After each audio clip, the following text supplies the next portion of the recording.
watch. And there you can actually pick a variety of different POVs. You can see the map, you can see a bunch of cool things.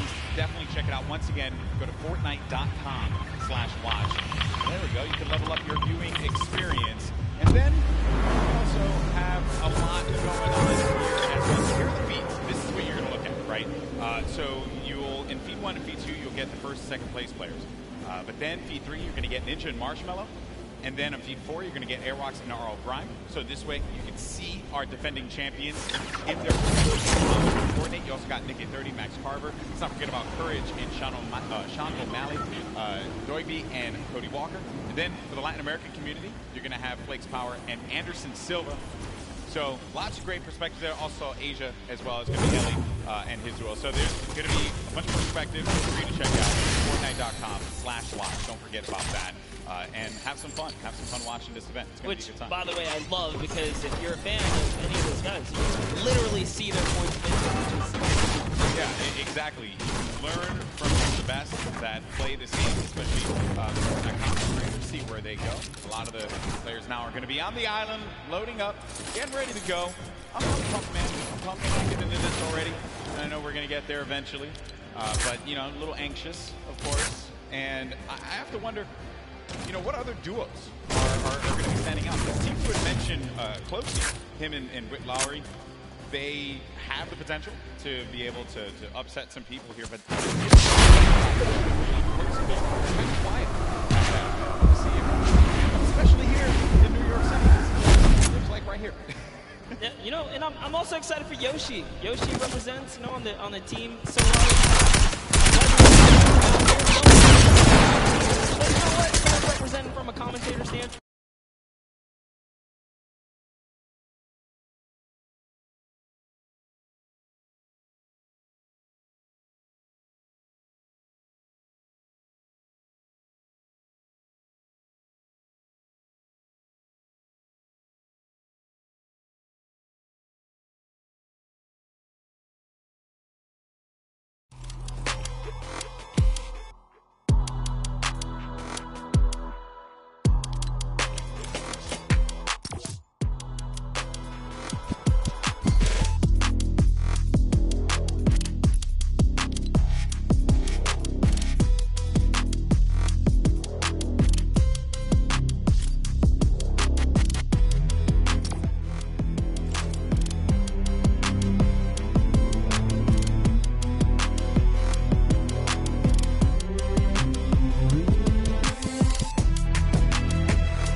Emotes right there from Marshmallow, so maybe he'll just be playing right there, showing off the controller. Yeah, that's right, give him a little ring, making sure it's all good. He's gonna let the gameplay and the moves do the talking. I appreciate that he's also going to be using his own skin as well. So. No, you have to. You have to. If you have a skin in the game, you got to go for it. A little ego boost right there, you know? Yeah, that's some protection. Oh, man. Mercs. Yeah, it's your pick. Hey, I had to. You went with Aiden. I figured weekly. I know. Papa Nick Merckx, who's out there, probably got really mad at me that I didn't pick Nick to win. But it's okay. It's all for the storylines. most positive human being. You play with Nick 830 a lot. All the time. What does he bring to the table? Oh, he's a legend. I mean, as long as he can keep his cool, not get in his head. Nick, I know you hear us from here. Just and do what you do, man. He's such a great player. Love to see him come out and shine. Yeah. Once or twice in a pro-am today would be. Correct me if I'm wrong. One day the summer block. He's had his moments of greatness. He has. So he's clearly capable of being able to do this, being able to win on the big stage in front of a crowd.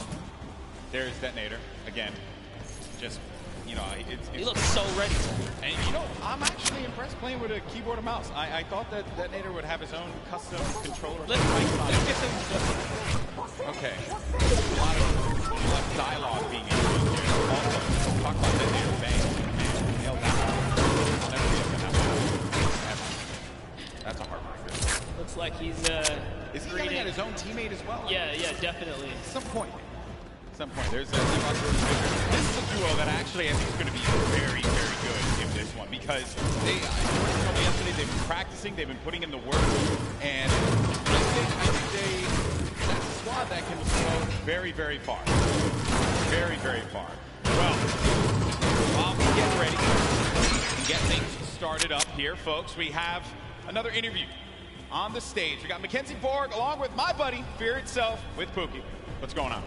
Thank you so much, Golden Boy. I am just all over the place today. I'm having to take some incredible players. That is absolutely right. I am down here with Mackenzie Borg and Fear Itself. Now, I have to be honest, you don't really put off a very fearful vibe, so we're gonna have to work on that. You gotta get the eyes. You know, it's all about the eyes. But you are no stranger to events like this. Going into today, how are you gonna carry your previous experience into the event today? It is true. I'm a little bit of an old man, a veteran in the game. I mean, I was doing this 15 years ago in much smaller stadiums, but it's all the same. Having like in-person LAN experience is very key in this atmosphere. So I'm just gonna like channel that inner professional gamer from when I was a young buck back in the day, and hopefully it shows, you know. Love it so much. Now you, Mackenzie, on the other hand, you have performed on the big stage multiple times. You were a contestant on American Idol, so you are not nervous at all, but I want to know, you played Fortnite, I mean, you were in the other programs, but playing Fortnite with all these people, it's got to be different than singing. Yeah, it's much different. It's like singing in front of a lot of people and with a guitar, I'm like super chill, but here, don't want to let people down. We're just trying to do well. So if anything gets a little bit too crazy for you at any moment in time, maybe you just play those for him and calm him down a little bit. That might help. Now, have you two played together at all? Do you have any kind of strategy going into today? We practiced a total of about an hour before this event. So we got all the practice, all the strategy in the world. Don't you worry about it, Pookie. Oh, and you just, I guess, don't want to tell me about it, right? Yeah, top secret stuff. Sorry, I might be able to get a little bit out of you later. But in terms of, you know, taking your experience from the previous pro-am that you just played in the summer, what are you going to do the same, differently? Anything you're going to want to tell me about? I think I'm more prepared now for the chaos and the hecticness between like the crowd, the subwoofers in the stage, and just, you know, just the overall volume. It's not like sitting on my couch at home playing Fortnite. It's a completely different experience. It's definitely different. I mean, if you want to put your feet up at one point, we can get you some Cheetos or something. It'll be great. I'm trying to get into the more serious mode right now. I'm flipping the switch. Fear's got the switch too. We're switching it. Goodness, you guys heard it here first. You guys are locked in. So I'm going to let them get a little bit more practice. Golden Boy and Monster, back to you guys. Thank you so much, Boogie, for that one. For itself, I've had opportunity of commentating many of his victories in the past across a variety of games. He goes up there and he's humble, but this guy, when he needs to pull off the big wins, he certainly can do it. And then I think it's also interesting to note there that it's a very different vibe when you're playing out there, the bass, the feeling. It is substantially different than chilling at home. But honestly, he has the experience. He's been here before. You know, maybe after a couple times in the ring, you can pull it all together. That's what I'm hoping for someone like Nick 830 as well, right? You've been in this situation before with enough experience. I really think they can overcome anything. Yeah, very true. Look at that. Positive guy, positive monster. You love to see it happen, folks. I'm rooting for the underdogs. Yeah, that's right. This guy. Oh, and then obviously, I heard you in the creative show just blindly picking where we're winning at that. We're not going to talk about We're not going to go back to that. We're not going to go back to that. We're living in the present now, buddy. I respect that. I respect that. Well, folks, I know you guys want to get into the game. I knew as well, and I was told by our team in the back that the game is getting ready to go in just a little bit. We're going to jump right into the island. It's going to be awesome, and I just want to get out there and see some Battle Royale. That's really all I care about, because these players, they're about to throw down. It's going to be awesome. You see Gabriel there. He does not have any pancakes, but what he does have is that SmackDown Tag Team Championship right by his side. He's got to let everyone know that he's a champion, raising it on high, and I picked it up. It is actually a very, very heavy belt. It is a heavy belt. I had the opportunity right here. I totally should have lifted it. You totally should have. And then Dank also has his fake Cruiserweight title belt, so low on that one. All right, folks, here we go. It's time to jump into the game, the moment you've been waiting for. The countdown is about to begin. Here we go. It is now time for the third Fortnite Pro-Am. The players are loaded into the island. The battle bus is ready to go. It starts right now. Here we go. I love that. Looks awesome. Battle bus. It looks so great right there. Just take a look. Take a look at all of your competitors today, guys, because it's going to be crazy. We're going to crown one of these guys either a new or returning champ of the day here at the Pro-Am. Hey, it could be one half of the Girthquake. Courage JD, he'll never let me live that one down. So I hope it's not him. You have to be careful. I'm on the same side of the stage now, you know? Like, it's Sure, and as my buddy Shawwager says, could be a yum, right? Shy's gonna hate me for using that. All right, here we go. So, and then the other half of the Girthquake, there's Tim the Tap Man. So you're going to land over by Paradise Palms. Paradise Palms, a great spot to land monster. Tons of loot, tons of resources, great rotational opportunities from there as well. Talk about that. It clearly looks like Tim the Tatman and Dante have a plan here. You don't just choose the backside of the map for no reason. This house specifically, known as the John Wick Mansion, down in the basement. There's a little secret stash, if you will. Now hopping over to the West World is what we like to call it over here on the other side of the map. Oh. Bit of a skirmisher. Yeah, you got Osculords looking right over at Sean. Sean choosing to disengage from the fight. Will have that green tack SMG and has full shields as well, but oh no. Dead Revel's going to be in a bad spot. Very weak against Sean. Sean's going to take some damage as well. This is going to be a first engagement. Sean is going to go in for the fight. And then we switch on over to Dead Revel, who's looking around. And Sean's going to be out of the game. One of the first eliminations. I think that might be the first elim that goes through. The first was Sinu, who actually got Fear itself. I wanted to touch on it, unfortunately. But that was the first elimination. Fear itself went out? Yes. Oh, right man, we really shouldn't have interviewed him. I feel...